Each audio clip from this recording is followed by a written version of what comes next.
So welcome to Conversations with Iris, the videocast and podcast series on migration, displacement and mobility of the Institute for Research into International Migration, Refugees and Superdiversity at the University of Birmingham.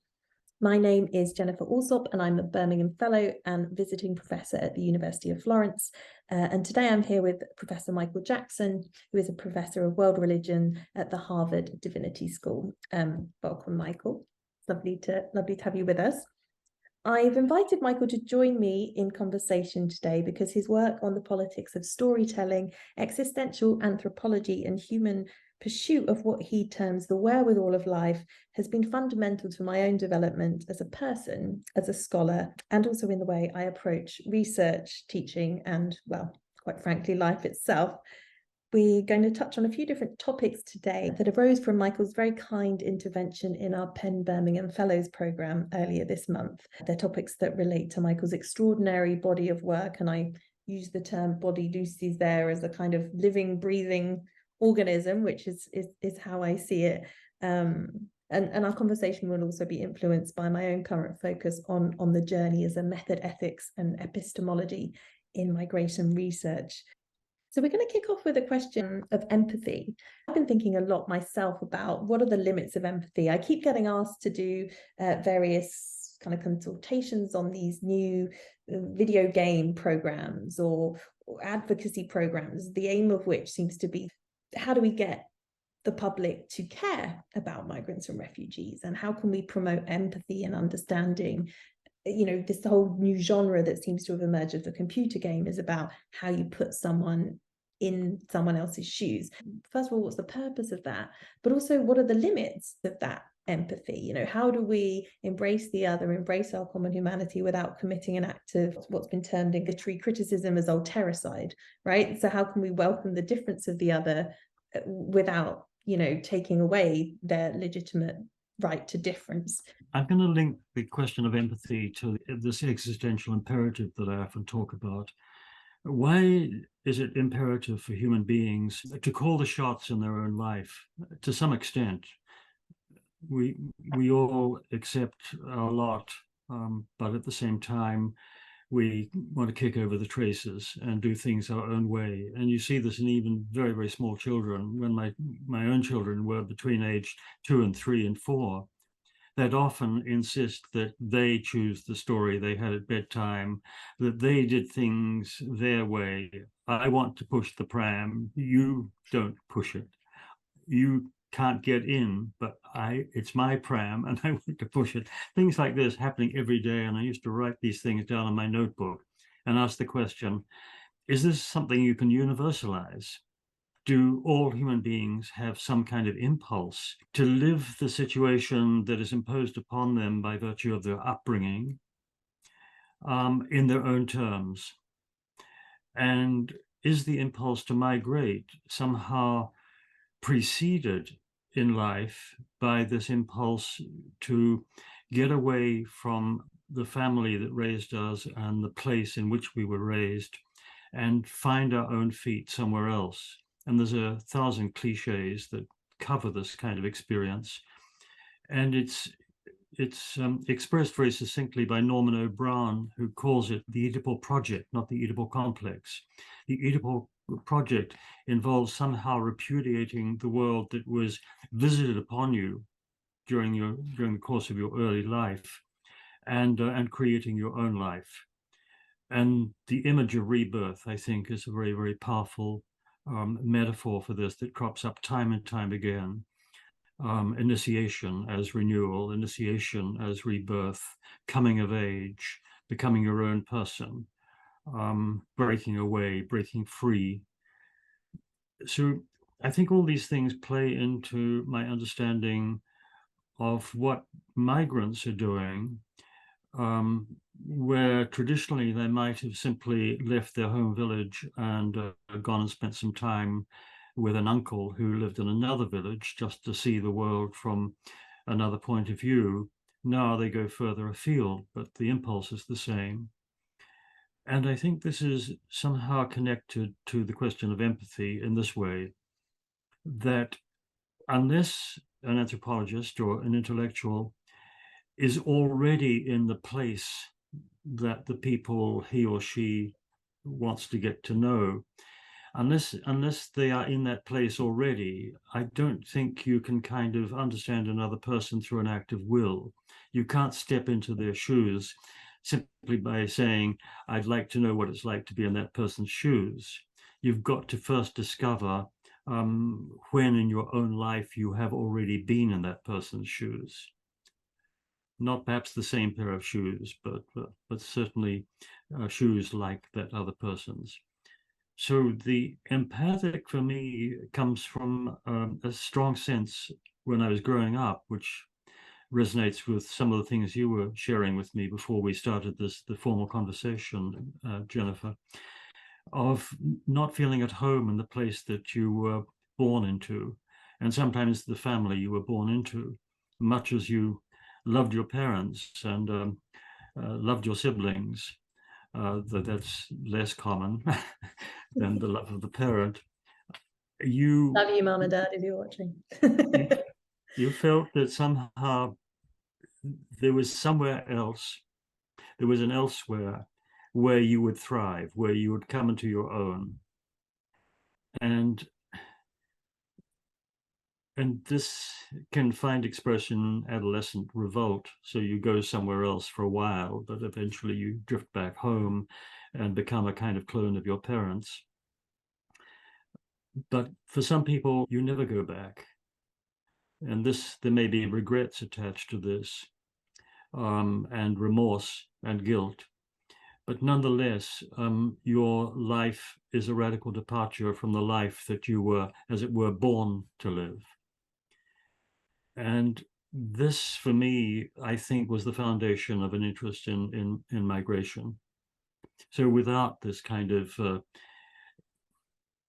feeling of discontent, this feeling that the wherewithal of life lay over the horizon, I would never have gone to Africa, which I did at a very early age, as you went to India, to kind of find myself, as they say.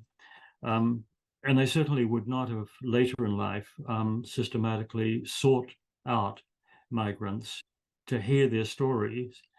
And as I heard their stories, of course, I was finding echoes of my own biography. And I think this is a very, very important part of doing anthropology. I think unless there is this kind of connection already incipient or potential, the anthropology becomes rather artificial. I mean, you're talking to people who are not just strangers, but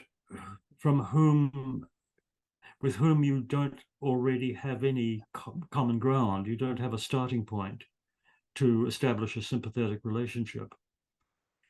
And I think very, very much, because I'm doing some work at the moment which involves W.G. Sebold, the German immigrant writer, of course, who spent most of his life in exile in East Anglia and Suffolk. In his book, The Immigrants, he talks a lot about this sense of being an immigrant himself. And so he was always drawn to outliers, people, as he says, who had been sidelined.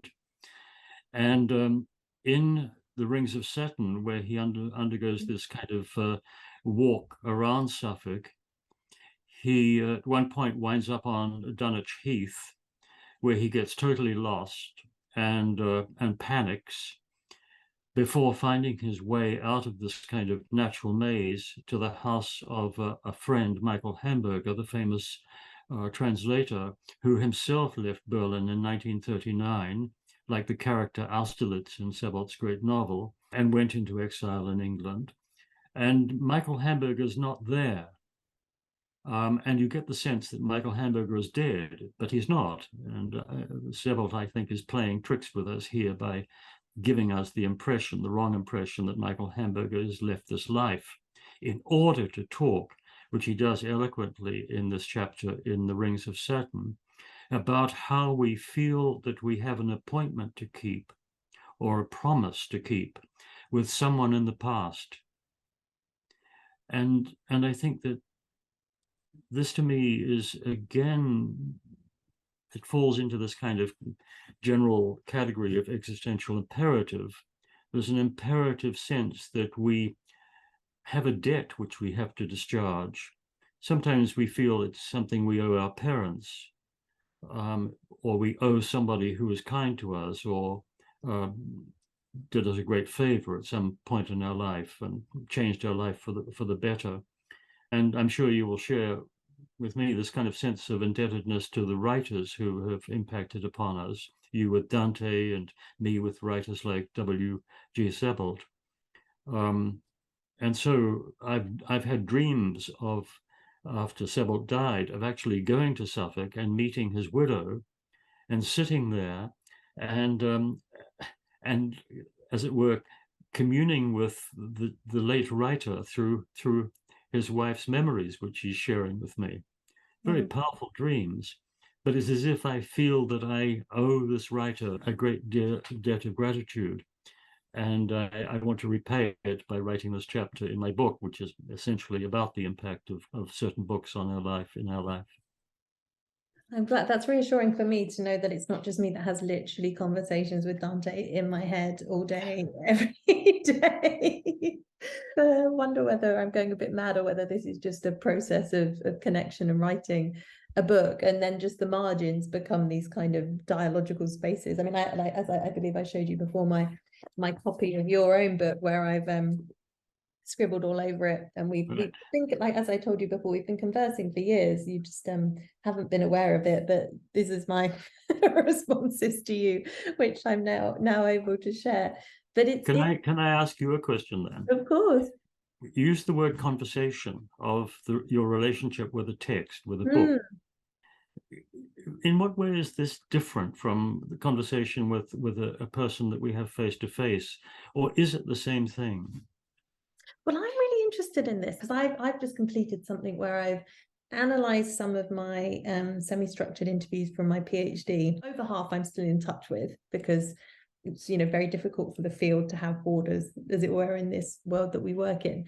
And they're texts, they're transcribed, and I often think about the act of transcription as being something that's really under-theorized in research, because it's such a extraordinary experience to see yourself. It's an othering of yourself as well, when you're listening to yourself having this conversation with somebody else, and you also kind of feel awkward because you realize, oh my goodness, I completely missed that cue at the time when they said something.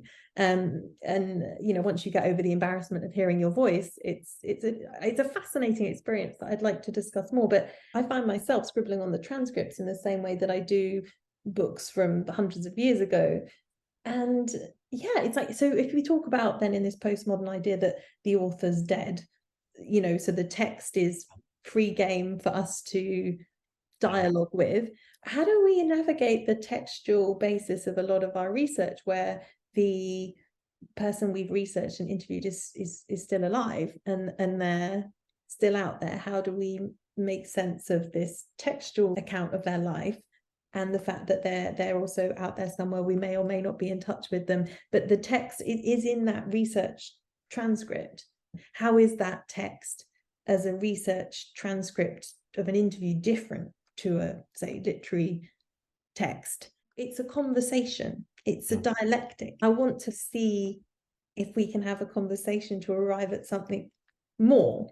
So I think the word is conversation. There's different ways of reading Dante historically. You have to understand medieval Florence. Someone like Sinclair would say that's the only way of understanding it, in the same way that if I'm reading Aimé Césaire's, Carré de retour à mon pays natal, I have to understand what it's like and all of the context of kind of that literary tradition and that historical moment to understand it? Or can I relate to some elements of that in conversation, in the margins, bringing in my own experience? Some people would say that is an appropriation, that's disrespectful, and then we come into a whole different field of when somebody writes something, how can we use it, what's respectful?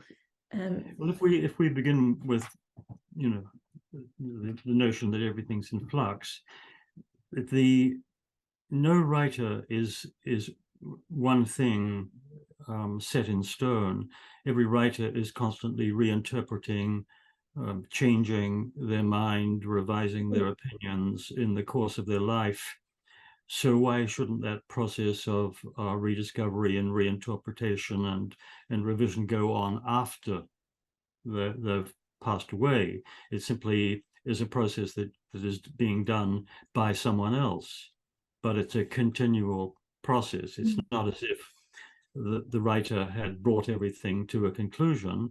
And if we don't kind of understand that, we've betrayed the author. Translation is never, I think, a betrayal in the sense that it is a transition to yet another version and the realization of another possibility. One of my favorite books when I was much younger is Henry Miller's memoir, which is called The Books in My Life, in which he writes the story of his life through the books that impressed themselves upon him. And I systematically read all the books that he had influenced him, and they became influential to me too. But there's a phrase that he uses, which I think is quite wonderful. They were alive and they spoke to me. And it's like this question of conversation. How can you speak of a book speaking to you? And it's not as if something that's dead, gone, or finished has somehow come to life and is literally speaking, but everything that is said and done is a potentiality that may be realized in the mind of someone else. And I learned this from my fieldwork in Central Australia with Aboriginal people.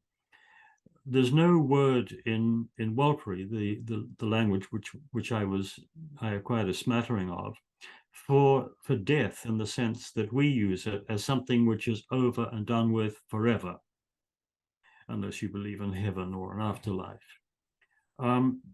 Things wax and wane, like the moon. They come and go, like people come and go in your life, but nothing is completely gone, ever. It simply lapses into patency. So it has a potential to be reborn. In their case, it comes back to life in your dreams. You have a dream which is a fragment of something which happened in ancestral time. And then you can ritually enact that dreamed event and thus kind of reconnect with the ancestors. And I like this idea very much, so that there's a dialectic between what is latent and what is patent, what is potential and what is present. And it's not a life-death thing. It's not an object-subject thing. It's not a dead-alive contrast. So I think it's just a matter of kind of getting away from a Eurocentric way of framing things and, thinking from another standpoint. And I don't know, I've never kind of really thought this through. How does this kind of influence the way in which a migrant from such a society may think about their life? I just don't know, but it's that idea of the interplay between in potentia and in presentia has been very, very significant in the way that I've thought about the process of reading and the process of interacting with other people as well as books and places. I think it's interesting as well. When we spoke before, we were talking about this question of, I've spent 15 years in migration and refugee studies, and I thought, okay, well, to move beyond my limited perspective as, a Western white woman, let's look abroad. Let's look at more literature from the global South. And I think, a lot of the debates now about decolonizing the curriculum are about this kind of debate. It's about looking laterally. And then it kind of dawned on me, and this huge sense of disease in the last kind of couple of years, doing so much policy relevant work, and just feeling, I feel like I'm almost like participating in this act of violence, in this categorization. And then you go around the world and you see, well, there's different ways of conceptualizing what does it mean, the host. Like even in Italian, ospite means host and guest. It's like, wow, fascinating, let's talk about that. Or in Lebanon, work colleagues have done around conceptions of hospitality and what is a refugee. All of these things are so important for us to realize the complete Western bias of so many of these policy instruments. Even the new UN Global Compact on safe, orderly and regular migration, it's kind of like the whole idea of safe, orderly and regular migration is something that would really just like not speak to the majority of migrants' experiences. And then this is where kind of the idea of history really dawned on me, and thinking, well, I feel like we're in such a tricky political moment, and I felt like I needed a break. So I thought, you know what, I'm going to go back in time and kind of transcend those borders as a way of trying to bring in a new perspective on this. It's interesting. I always remember going to London Dungeons. I don't know how well you know London, Michael, but it's where the old London dungeons used to be, and it's now this kind of horror house spectacle where you pay 20 quid and you go in and you see the horrific things that they used to do to people in the Tower of London. And I think I must have been about 10. I was quite a sensitive child, and I just remember thinking, I'd maybe join I think I was more into animals and bombarding Prince Charles with letters saying, why are you hurting foxes and things. But I'd kind of started to realize through my travels and things that actually human rights were a thing, and that a lot of people were having these kind of things happen to them now. And at that time, I didn't know that there were immigration detentions and all sorts of horrific things that were also just round the corner in England. But I just remember thinking, this is absurd. Yes, there's this historical distance, but this makes this okay to make this entertainment. I was thinking about that recently, kind of as I was so moved reading Dante's letters from 700 years ago about exile, and how much they spoke to me. It's kind of like a empathy or a sentimental property question for us to kind of try it, to get into that story to a certain point. Is that appropriation? How close can we get? And is history an important filter for us to be able to try and become more proximate to certain experiences without unfairly colonizing or imposing on the flourishing of those stories, of those narratives as they are kind of in becoming? I don't know if that makes any sense. I think for me, one thing that is very, very important, that the more we allow ourselves to reimagine or rethink and even reinvent the past and the future and our own lives and our relationships with significant others, the better. As soon as this process is drawn to a close because we feel we've got it right and we have a policy governing migration, or we have a kind of a law that we can vote on in Parliament, or we have a marriage which is perfect, or we have a friendship which is inviolate. We stop imagining, we stop thinking, we take things for granted, and then the rot sets in. The trouble with some of the reimagining is that it's not subject to critical review, like the turning the Tower of London dungeon into an entertainment center for people who like horror. That's good in the sense that somebody rethought what they could do with this horrid place, but it's not the kind of best solution as far as I'm concerned. But there is now there are scripts, aren't there? There is kind of dogmas about how we should decolonize our consciousness, how we should rethink history, how we should reinvent our nation state. Whether the United Kingdom should be associated with Europe or not, things like this. So it's good to sort of reimagine these things, but you have a referendum on it, you're going to go one way or the other, and there's no more imagining possible. You've kind of killed the whole act of working out a collaborative conversation in which people get together to kind of rethink things. And I think we're getting into a lot of dead ends as a result of this. And Yeah.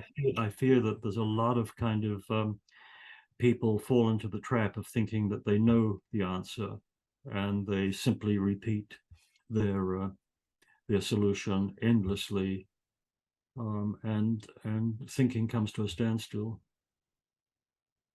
this is a point that was made, of course, by all the Frankfurt thinkers in the 1930s in their kind of way of dealing with the rise of fascism that meant that most of them were driven into exile.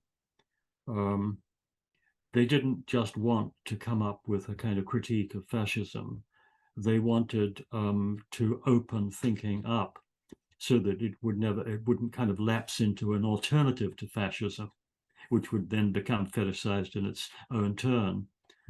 So how do we kind of meet the other, the migrant other, as European states, European individuals, thinkers, in a way that gives space for the unfurling of their narrative with a respectful distance, but equally engaging and trying to have that connection? Over the course of my kind of, I don't want to call it a career, but the years I've been working in various places, doing ethnography, I've met some remarkable people and formed close relationships with them, and I've written about them at great length, and I've written about them in a way that hopefully makes transparent the context in which this relationship began and then developed.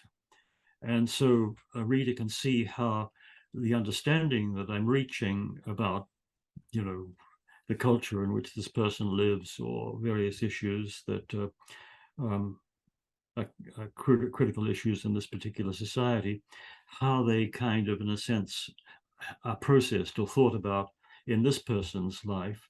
And so I avoid any kind of generalizations that take the form of knowledge of the other.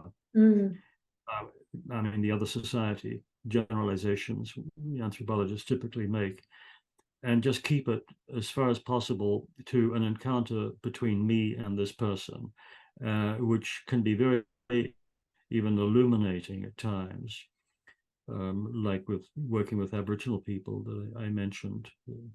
And so this seems to me to be one of the best things about anthropology, which makes me rather kind of short-tempered when it comes to people telling me anthropology is a colonialist hangover from the colonialist period, and that's it. It can be, and for many people it is. It's an interrogation of other people that don't have any kind of power to say, I don't want to talk to you, or I don't want to share what you're asking me to share, even though you're offering me a lot of money for the information. And no, I mean, anthropology, when it's done well, is actually putting yourself not in the shoes of another person, but in the situation of another person, where you feel very, very uncomfortable. You're completely out of sea, but you take this risk, as we do with in our everyday lives with strangers. I just want to sort of open up a few doors here and see if the other person is prepared to open up a few doors too, and we can kind of move from into each other's space and get to know each other a little. And there's great virtue in that, and that's, if ethnography boils down to that, I think it has merit.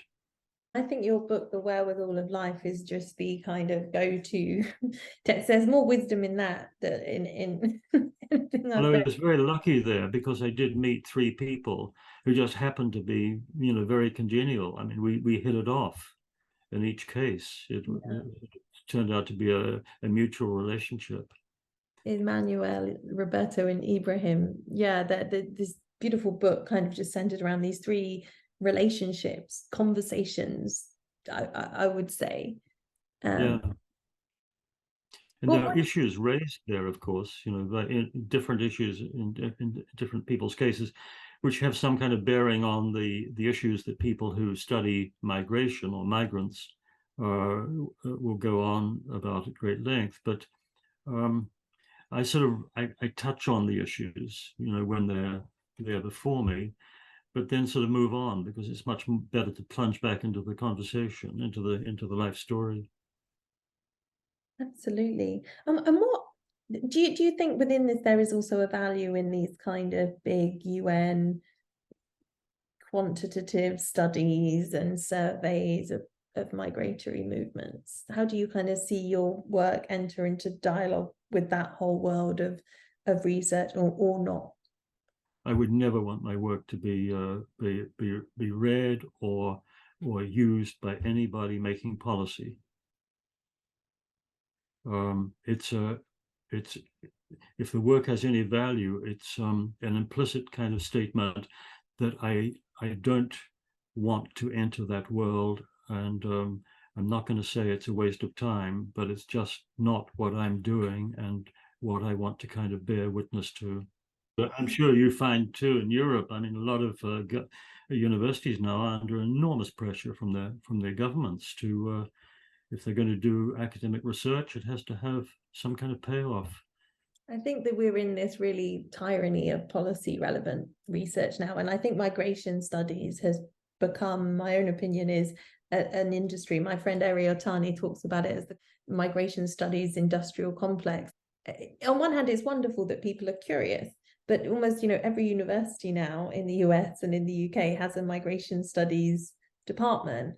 And yes. I fear that we are really, ossifying migration as this category that is so other. I mean, I deliberately did my PhD in social policy because I wanted to kind of integrate migration more into broader social themes, and I thought that was hugely valuable. I think there's a real risk when it has to stay interdisciplinary. If we make it just this migrant studies thing and we're all just talking among ourselves just about this question of migration, we lose so much, and it's becoming a bit of a problem. And of course, it feeds into the policy agenda where there's money to try and stop people moving, and this idea of this whole conception of push and pull factors, which is so unnuanced, and a very different standpoint to your kind of thinking around the imagination of migration. And I think, yes, some people are pushed by extraordinary factors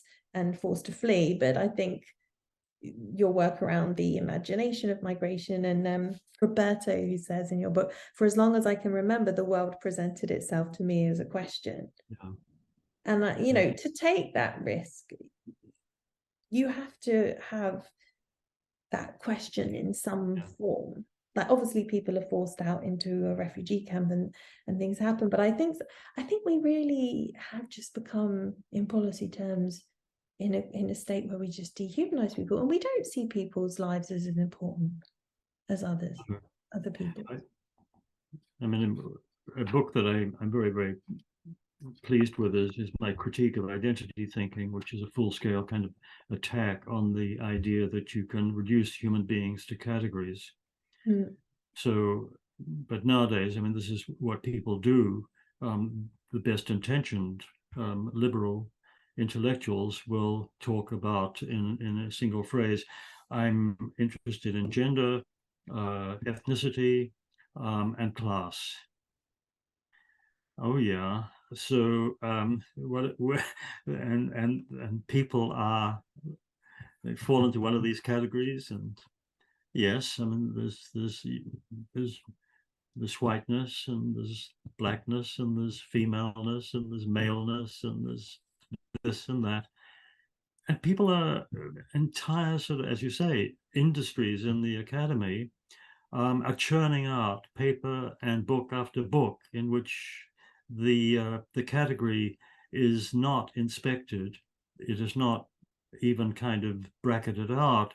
It is there, as it were, like a Procrustean bed in which you're going to sort of put everything to sleep. And it's very disheartening to me, the lack of open-endedness, the lack of an ability to suspend the ways in which we conventionally think about people, and just open ourselves up to the possibility of documenting what goes on between people when they encounter each other intimately, closely, or with some kind of mutual interest. I'm curious about what you see as the future of existential anthropology. Where would you like to see this work go? Well, I don't want it to be another kind of, as it were, way of identifying oneself. I mean, I hesitated for years to use this label of myself. And in many ways, I wish I hadn't kind of adopted it and used it as a book title.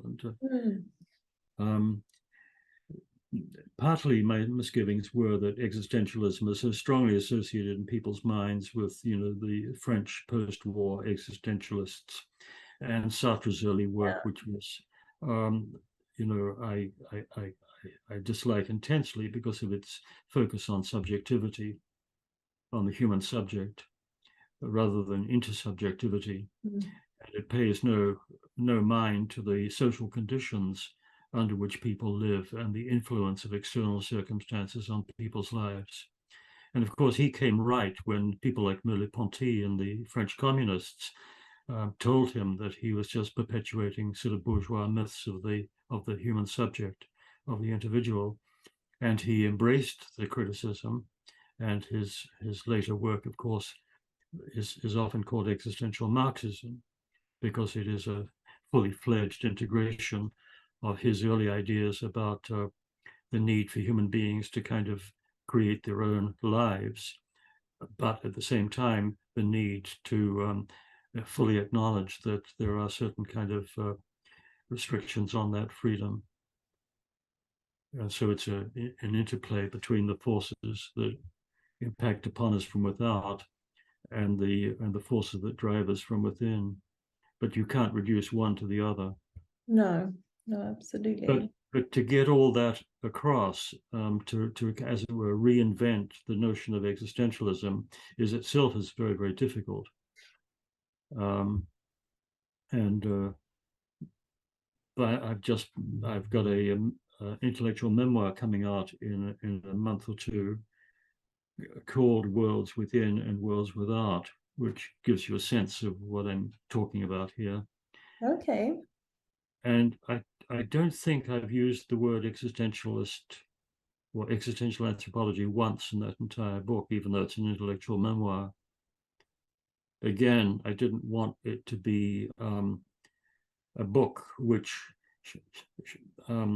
shows me, as it were, walking up the garden path and finally arriving at this beautifully decorated mansion called existential anthropology, which is my treasure, my real estate. It's all right. We'll make sure that doesn't happen. Yeah, Some record. So again, we need sometimes to take on certain baggage to get places or to move through life, but it's very important to know when to discard them. Have you been a bit promiscuous there, Michael, to use your own words? Yeah. your multiple, I've been promiscuous in every sense except the sexual one, which is why I feel very comfortable using the word. Yeah, no, I really enjoyed that, and it really resonated when you mentioned that in the conversation with the fellows, this playfulness, multiple, you don't say multiplicity, not so much multiple identities. Yeah, it's a little like irreverence, eclecticism, opportunism. Yeah. It's very amoral in the sense that you refuse to kind of do what people regard as right and proper. You do things your own way, and you reflect on the ethical consequences. You don't wait for somebody to tell you what the ethical consequences are, though that's important too. If somebody stops you in your tracks and makes you rethink what you're doing.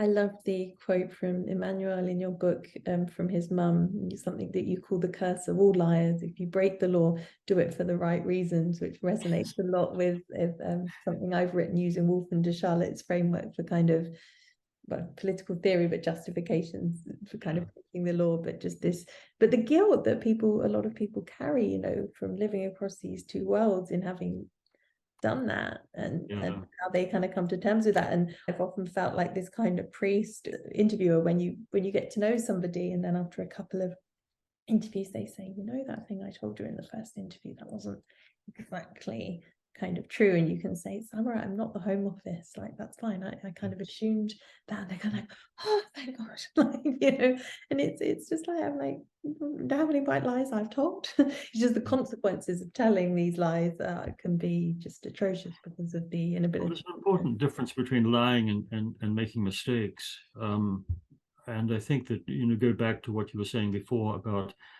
the misgivings you have about interpreting what somebody says, or presuming to know what a book means or an author means. You were saying that you want to get it right, but at the same time, there is some kind of value in that postmodern idea of kind of creative mistakes. Yes, absolutely. And Dante kind of knows that. One of the things, the reasons I'm obsessed with him, I mean, he has all these different appeals to the reader, and, you know, you feel that he's talking directly to you. I mean, it's so postmodern in a way, you know, like neo-postmodern, but it, you know, he, you know, he's very, my book will be taken back to the baptistry in Florence, and I shall be awarded with the laurel crown, and it shall go down in history, and my reputation will be absolved. And it is. I mean, you walk around Florence and his image is everywhere. But he's addressing these things. He's inviting you to think about these things. And I think when we write, this is the sad thing about the focus on policy relevant research. We're just writing for our contemporaries. I think, you know, yes, we don't want to be in an ivory tower, but there's something in that, in the sense that I think we need a bit of temporal humility, or anti-humility perhaps, in being willing to say, no, let's take on these ideas. And I think a lot of the problems comes as well that rather than reading original texts, we often read interpretations of original texts, whereas actually you can have a lot of fun just sitting there with Marx and just kind of getting stuck in, and you know, and but it takes, I guess, it's seen as like somehow, yeah, like arrogant, or that you're doing something a bit taboo. But I don't, why on earth not? That's why they've written these things. I think that's why we write, to have those conversations. I'm interested in your use of fiction as well. You've also explored fiction as a way of contributing your experience and thinking to the world. I'm curious about what inspired you to do that, and how you see the relationship between your, let's say, your more academic work and your work of fiction. I've always liked fiction that is grounded in fact, if that's not a contradiction in terms. Absolutely not. In my thinking, absolutely not. I loved it. I'm obsessed with this quote from Pirandello, where one of the characters says, let's tell a fiction that's truer than truth. And it's kind of one of those things that's just always going around in my head. But it's something more than creative nonfiction, I think. And I find it difficult to say exactly what it is. One of the reasons I like Sebold's writing so much is because that is something more than creative nonfiction. A book like the Immigrants, for example, the immigrants who are the kind of figures that he writes about there are partly real people, partly imagined. A creative nonfiction writer, of course, would want to hew fairly closely to the real, disguise a few names, mix the chronology a little, but not radically depart, as Sebold does. And so his fiction is a kind of model for what I like to do. When you mentioned history before, and I think one of the ways I responded to that was to talk about the imagination.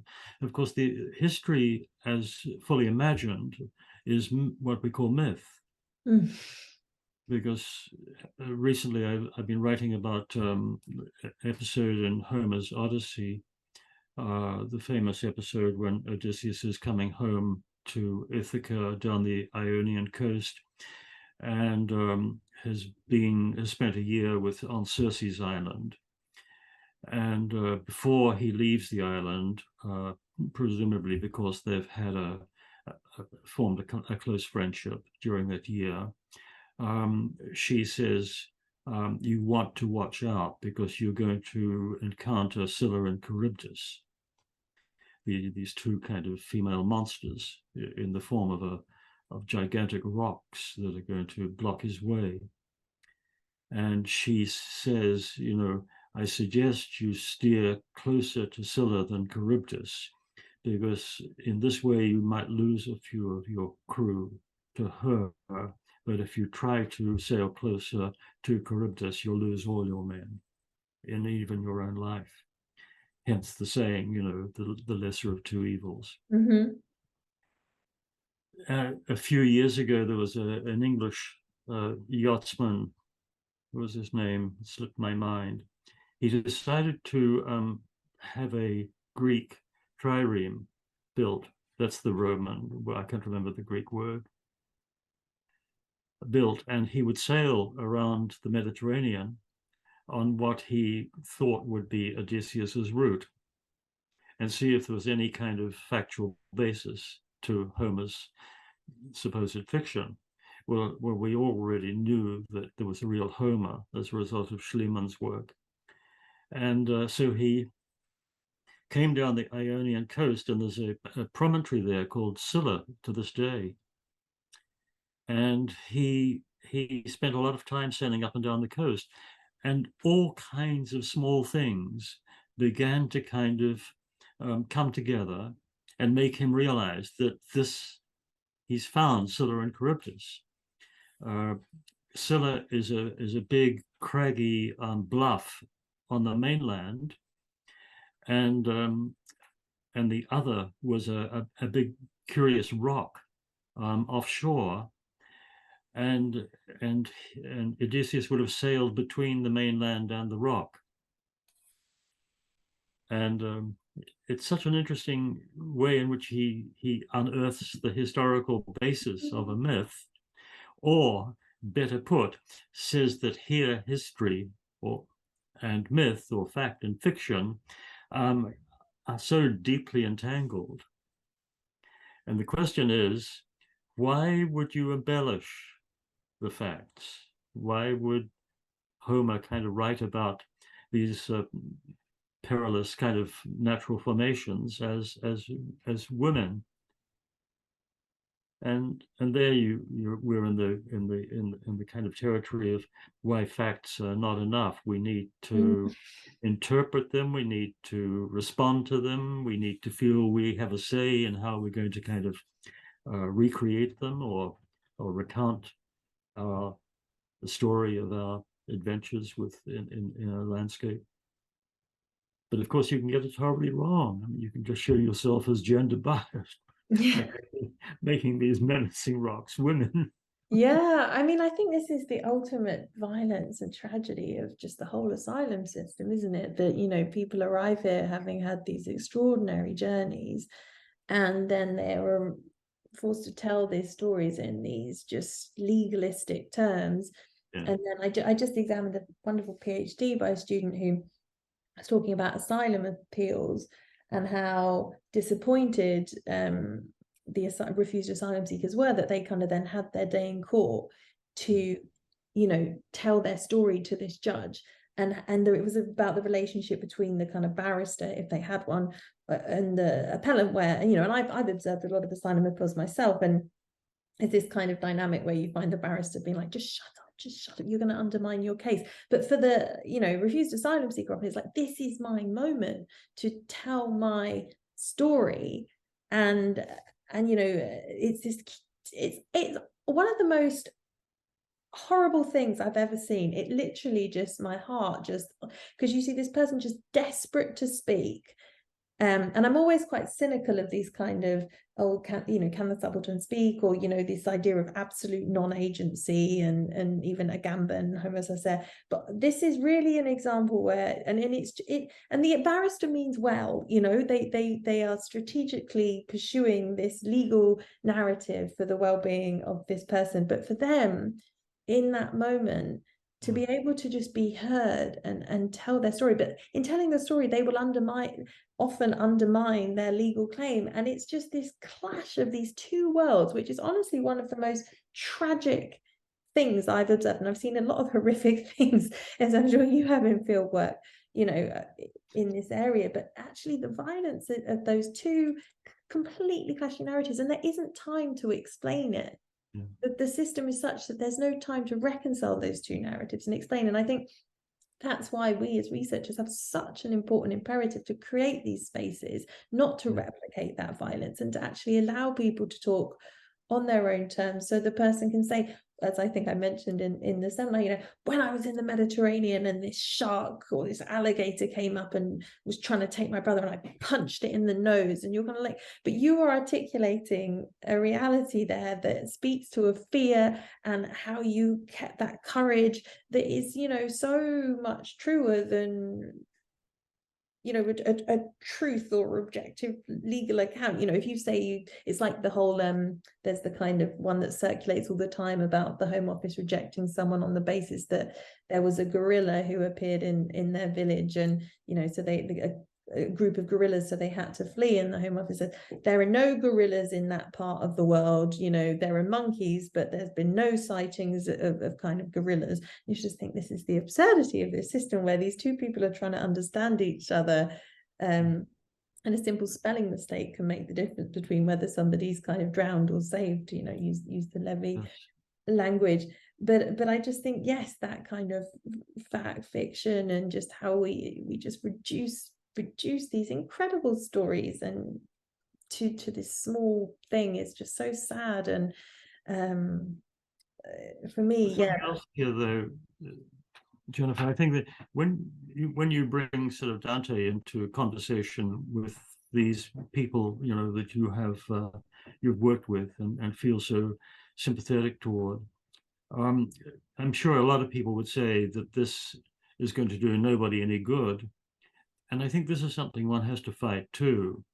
There is room in the world for people who will perhaps approach things more legalistically because it's going to better secure a person, their stay papers. But at the same time, there's room in the world for imaginative work, and it's not exploiting, you know, immigrant experience to do the kinds of things you do with it or I do with it. It seems to me that we need to sort of, again, a far more sort of open-ended idea of what kind of responses to life we're allowed. Yeah, absolutely. And the idea that a person has just one opportunity to tell their story in that form that can't change. And so I think all of us, you know, and that's why it's so important to just talk about these everyday interactions and conversations and relationships. I mean, I have an amazing colleague, Stefania Vanini, who's the educational coordinator at the Villa Borghese in Rome, who I'm hopefully going to be collaborating soon. And she's doing this project at the moment with Iranian refugees, where she's working with an Iranian woman as a guide, and they go through and they have this tour, and you know, people are so moved by the statues that depict, you know, scenes of sexual violence from history and other things, and it creates just this discussion and this opportunity to share and connect in a way that is just a different realm. Of course, that legalistic work is important, but we also need to really host these spaces for people to tell stories in different ways and connect in different ways. And history right now seems like a helpful border to cross that we can cross without necessary documents to be able to kind of help facilitate some of these connections and stories. Look at the history of art in the 20th century. I mean, it's just absolutely amazing. You know, once the shock of the new had worn off, I mean, artists just created in so many different directions. It was just absolutely amazing. And I think that should be the case with writing too. Well, it was to some extent.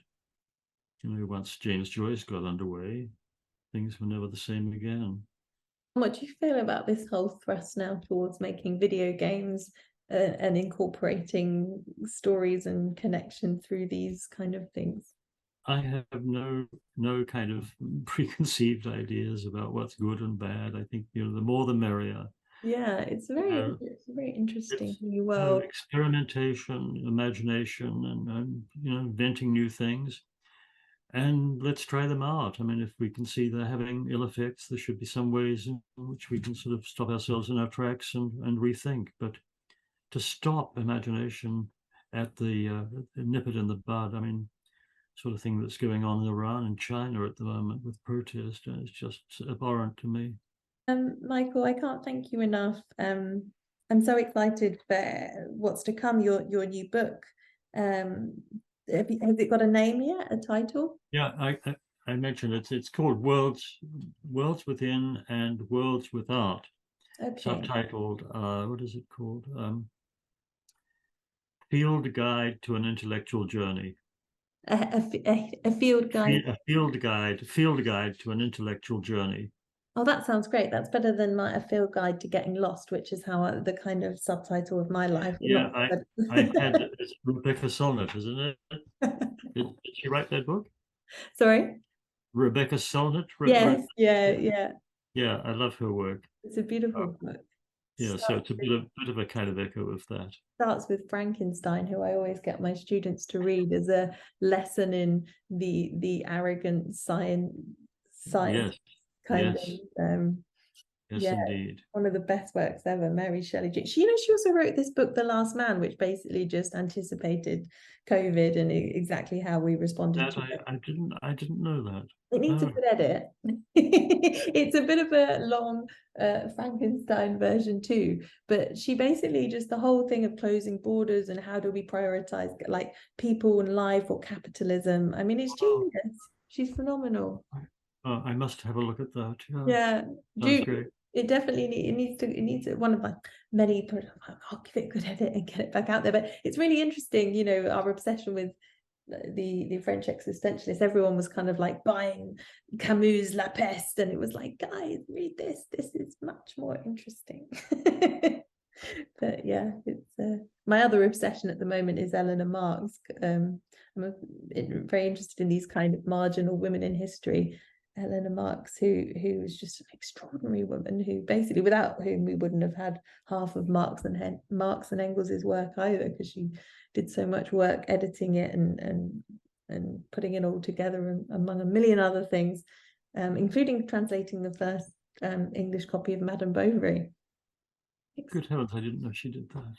And basically found the UK trade union movement. I mean, smuggle refugees away from France. Wow. Extraordinary woman and really fun. She said she used to cart Engels and Marx off to spas in the Swiss Alps when they were close to burnout and say, "Come on, guys, self-care." Yeah. Well, I hope we do have another chance to talk, but it's been a pleasure sort of rapping away for an hour or so.